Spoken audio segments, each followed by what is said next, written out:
राज्यात थंडीचा कडाका कायम आहे आणि पुढचे 2 दिवस थंडीच्या लाटेचा इशारा देण्यात आलाय।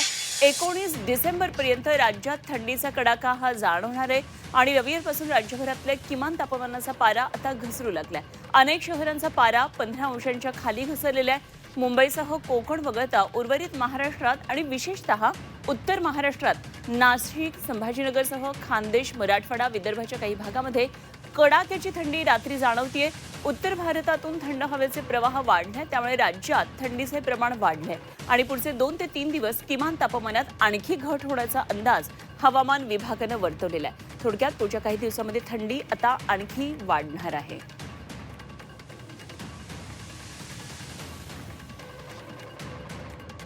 तर संपूर्ण राज्यभरात सध्या थंडीचा कडाका चांगलाच वाढलाय आणि विशेषतः उत्तर महाराष्ट्र, विदर्भामध्ये मोठ्या प्रमाणात थंडी पडलेली आहे। अनेक ठिकाणी खरं तर जनसामान्यांच्या दैनंदिन व्यवहारावर सुद्धा याचा परिणाम झालेला आहे। ठिकठिकाणी नागरिक शेकोट्यांचा आधार घेताना पाहायला मिळत आहेत। उबदार कपड्यांचा वापर होतो आहे। तर राज्यभरात सध्या सगळीकडे हेच वातावरण आहे। मुंबईत सुद्धा थोडीफार थंडी जाणवू लागली, मात्र उत्तर महाराष्ट्र आणि विदर्भामध्ये प्रचंड थंडी वाढत चालली आहे। तर एका बाजूला आपण स्क्रीनवर पाहतोय वेगवेगळ्या ठिकाणचं सध्याचं तापमान। गोंदियामध्ये 9 अंश सेल्सिअस, नागपूर 9.6 अंश सेल्सिअस, महाराष्ट्र कसा गारठलाय।